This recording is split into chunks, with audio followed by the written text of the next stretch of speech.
You're listening to the Cyberwire Network, powered by N2K.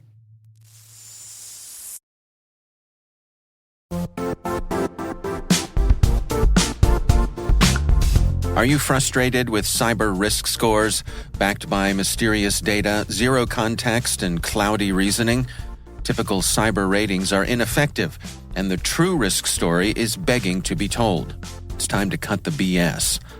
Black Kite believes in seeing the full picture with more than a score, one where companies have complete clarity in their third-party cyber risk using reliable, quantitative data. Make better decisions. Reduce your uncertainty. Trust Black Kite.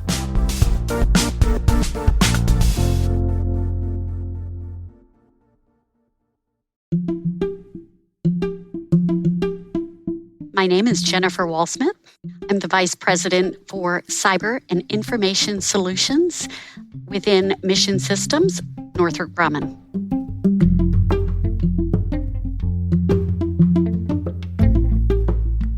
I actually thought I wanted to be a vet when I grew up. But when I reflect, I really worked very closely with my father, and he was a big part of my life. He was an electrical engineer, and I helped him as his somewhat son outside of the house, doing everything from rewiring, building, anything that he needed done, I learned in his shadow.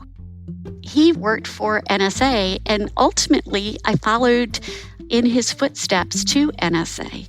Not exactly in the path that he wanted me to take, but ultimately he was a huge influence. When my siblings, who are both older than I, knew my father, he worked in a candy store, according to him, and he had business cards and so forth. That's how secretive NSA was in the times that they were growing up. That gradually changed, and I joined NSA in 1982. It still was not an openly acknowledged agency. In fact, it was no such agency. But in my journey, they changed, and they became an organization that was more transparent with the nation on what they were doing and their role. And it's one that I grew to understand from two lenses. I was one of only 3 public figures at NSA in my job as the senior acquisition executive for over 10 years. And so I had the opportunity to balance both of those equities. And it was a fascinating journey.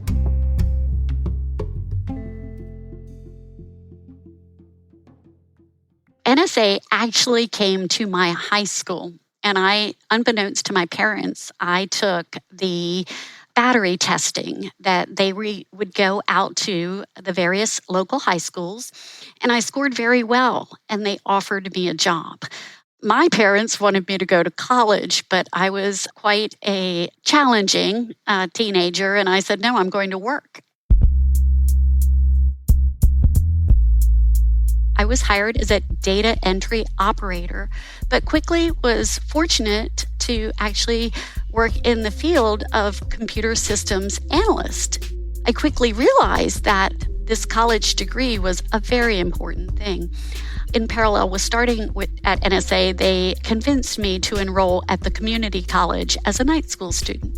And so I did both of those things. Ultimately, NSA supported me to finish my college career at UMBC as a computer science major.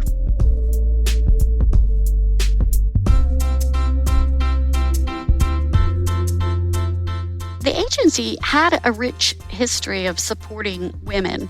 If you look at the Cryptologic Museum, you'll see a lot of history about women. Nonetheless, it was still challenging, and I really thought I would become an electrical engineer, just like my father. But he saw women struggle. What he said was, why not try this new emerging field called computer science? And so you can be part of the group that pioneered this field. And that is ultimately what I did.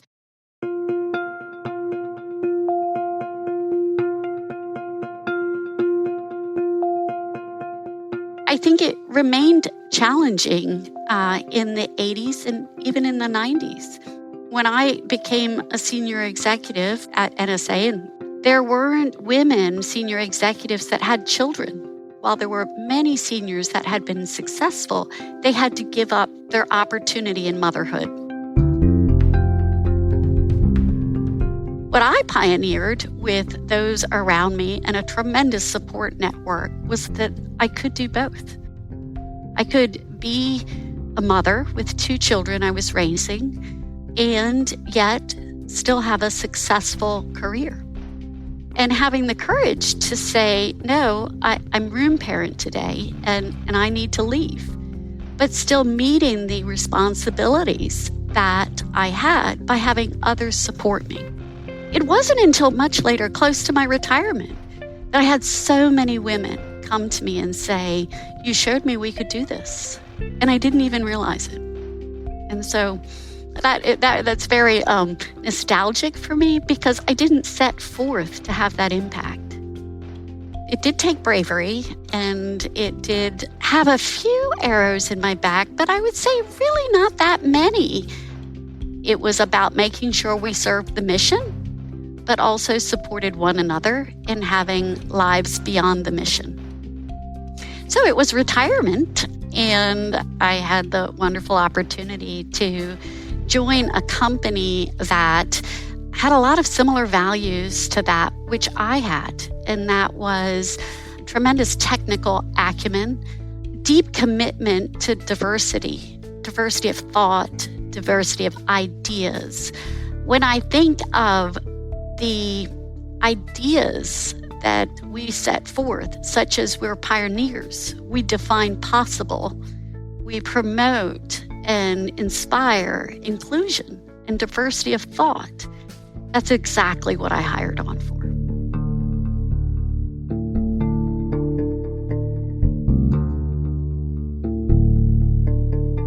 I run a business, which we have a set of financial numbers that we have to achieve. But what I do more of is orchestrating and inspiring teams. The heart of my job is helping them define possible where they sometimes think they can't. Be bold, embrace failure, never stop learning. And we're all leaders, whether it's your first day out of college, whether it's 10 years into your career, or whether it's one day before retirement. Regardless of your job title, we are all leaders. That's what will help us keep our nation safe, especially in a field of cyber, where if we don't pioneer, if we don't continue to define possible, we will not be successful against our adversaries. That's my advice.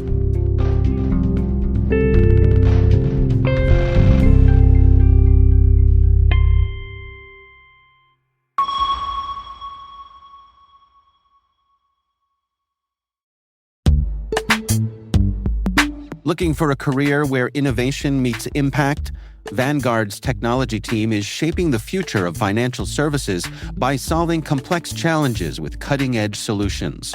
Whether you're passionate about AI, cybersecurity, or cloud computing, Vanguard offers a dynamic and collaborative environment where your ideas drive change. With career growth opportunities and a focus on work-life balance, you'll have the flexibility to thrive both professionally and personally. Explore open cybersecurity and technology roles today at vanguardjobs.com.